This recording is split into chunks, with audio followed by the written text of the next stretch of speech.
Nvidia के latest result से AI bubble की डिबेट सडनली थोड़ी सी ठंडी पड़ गई है। 3 हफ्ते पहले $5 ट्रिलियन मार्केट कैप क्रॉस करके world's most valuable listed company बनने वाली एनवीडिया का ये रिजल्ट सिर्फ एक क्वार्टरली अपडेट नहीं है, बल्कि एक इंडिकेशन है कि AI demand is not getting over any time soon.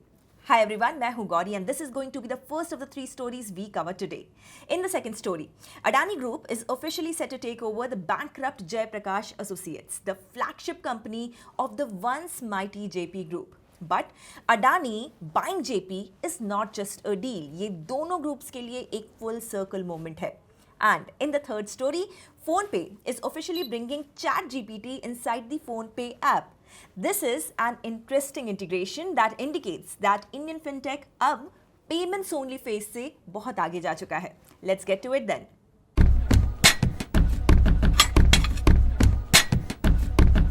Nvidia का quarterly profit $31.9 billion था, which is over 65% growth year on year. और अगर पिछले 2 सालों से कंपेयर करें, it is up 245%.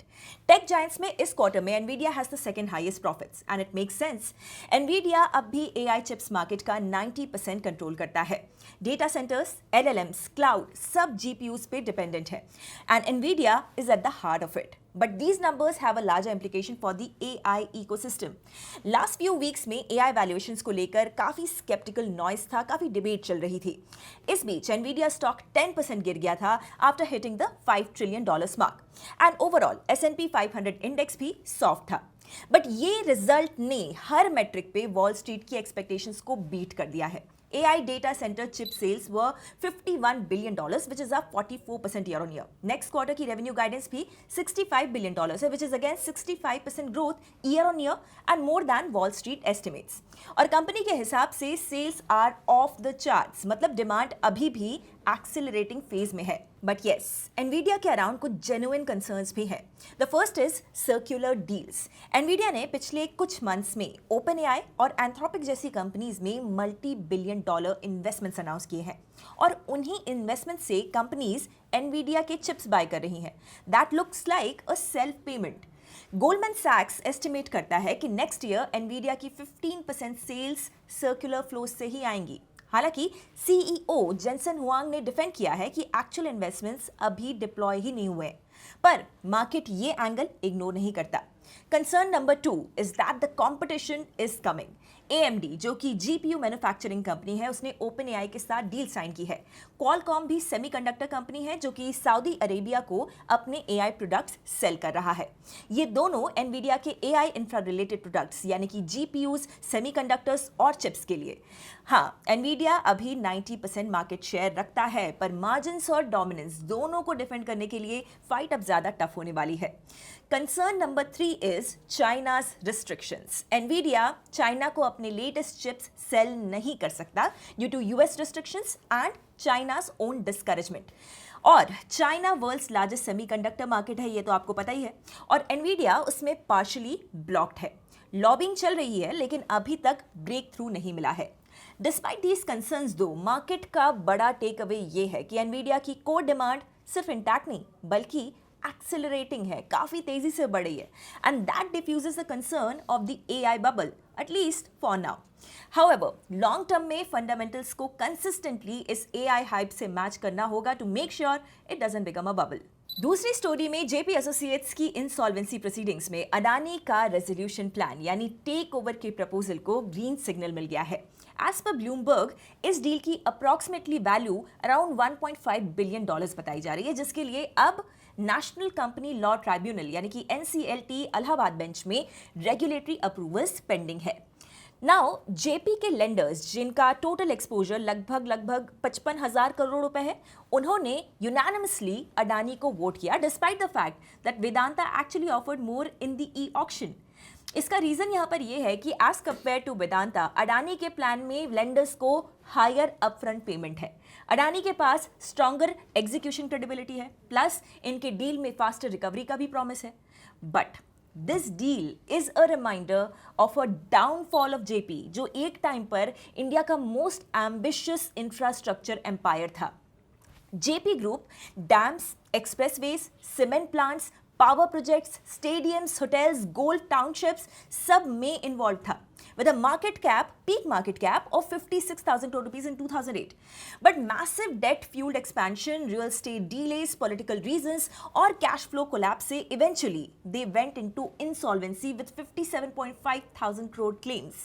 लेकिन इनके assets massive थे. Cement plants, power assets, real estate parcels, engineering contracts etcetera के चलते अडानी, वेदांता, डालमिया भारत, जिंदल, ओबरॉय सब इसके टेक ओवर रेस में थे. रेजोल्यूशन प्लान में बिडर्स पूरे ग्रुप को या इंडिविजुअल क्लस्टर्स को एक्वायर कर सकते हैं और इसके लिए इनिशियली 25 बिडर्स शॉर्टलिस्ट हुए थे, बट फाइनल चॉइस हुई अडानी. बट अडानी का प्लेबुक है strategic integration plus scale. JP के एसेट्स अडानी के एग्जिस्टिंग एम्पायर के साथ परफेक्टली अलाइन होते हैं. Adani cement group that is ACC plus Ambuja को जेपी के सीमेंट डिवीजन से रॉ मटेरियल्स, लैंड एक्सेस और नॉर्थ इंडिया कैपेसिटी बूस्ट मिलेगा. जेपी की इंजीनियरिंग कैपेबिलिटीज और ऑनगोइंग प्रोजेक्ट्स अडानी इंफ्रा के फुटप्रिंट को एक्सपैंड करते हैं. जेपी के नोएडा, ग्रेटर नोएडा, यमुना एक्सप्रेसवे के नियर जो ह्यूज लैंड पार्सल्स हैं वो स्ट्रेटेजिकली वैल्यूएबल हैं जब नेशनल कैपिटल रीजन यानी एनसीआर का इंफ्रा बूम हो रहा है. और जेपी का power division is complementary to Adani's existing energy portfolio. In short अगर हम कहें तो अडानी के लिए ये एक सिनर्जिस्टिक डील है. तो for JP Adani deal means closure financially, emotionally and logistically. For Adani Group, they are getting strategic assets at stressed valuation, and for lenders, they get higher upfront payment and faster recovery of their debt. तीसरी story में chat GPT अब directly phone पे के ecosystem के अंदर integrate हो रहा है. ऑन फोन पे for consumer app and phone पे फॉर बिजनेस ऐप. मतलब आप ट्रैवल प्लान, प्रोडक्ट रिसर्च या शॉपिंग कंपैरिजंस करना चाहते हो और इवन रैंडम क्वेरीज आपके पास हैं, आप उसको पूछना चाहते हो, तो सब कुछ बिना ऐप स्विच किए ही फोन पे के इकोसिस्टम में ही कर सकते हो. बट व्हाई इज फोन पे डूइंग दिस? देखिए, फोन पे का लॉन्ग टर्म गेम कब का क्लियर है. They don't want to remain just a UPI app.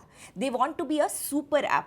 That includes payments, plus commerce, plus services, and plus now AI-powered assistance. So this is not a vanity collaboration. This is strategic ecosystem building, and that is where it has a sector-wide impact. Fintech sector में differentiation tough होता जा रहा है. Everyone has UPI, everyone has QR codes, everyone is building merchant tools. तो AI-led features give PhonePe a different mode, which leads to better engagement, better retention, and ultimately better monetization opportunities. ChatGPT के साथ PhonePe can open new service lines like commerce referrals, travel bookings, in-app merchant tools, personalized recommendations. These are basically more revenue levers beyond UPI. Secondly, markets typically give better valuation multiples to platforms, not pure payment companies, because platform revenue recurring होता है, diversified होता है और एक और बात, margins over time better होते हैं. तो अगर फोन पे आईपीओ की प्रिपरेशन कर रहा है, जैसे कि रिपोर्ट्स आती रहती हैं, this integration helps shape a more premium narrative for the company. And finally, markets love themes, cloud, EVs, renewables and now AI. तो फोन पे का इंटीग्रेशन एक सिग्नलिंग इफेक्ट है कि fintech plus AI is in the future. It is happening now. This can lift sentiment for the entire fintech basket, especially those with larger user bases. But yes, there are risks too. ChatGPT integrate कर देना easy है, but will users actually use it? Will it generate revenue? ये proof आना अभी बाकी है. There is also a cost involved. Running large AI models is not cheap. If expenses rise faster than the revenue, margins compress हो सकते हैं. And India's fintech regulations are strict. और AI plus financial data में तो और भी ज़्यादा scrutiny हो सकती है. So while the direction of this collaboration is futuristic conceptually, it remains to be seen if it is successful in execution. That's it for this video then. Firstly, Nvidia के strong numbers ने AI bubble के concerns को address किया है, at least for now, पर ecosystem के broader risks अभी भी एग्जिस्ट करते हैं. Secondly, Adani buying JP is not just another insolvency case. ये इंडिया के कॉर्पोरेट लैंडस्केप का एक सिंबॉलिक मोमेंट है जहां पर एक एम्पायर का and is the beginning of a strategic expansion for a super conglomerate. Thirdly, PhonePe is clearly preparing for the next chapter from a payments leader to a full-fledged consumer platform with AI at the core. So, fintech is no longer about transactions. It is about engagement services and AI-driven ecosystems. So, what are your thoughts on these stories? Let me know in the comments. और ऐसे ही market related stories पे deep dive videos के लिए subscribe Upstocks. Investment in securities market are subject to market risks. Read all the related documents carefully before investing.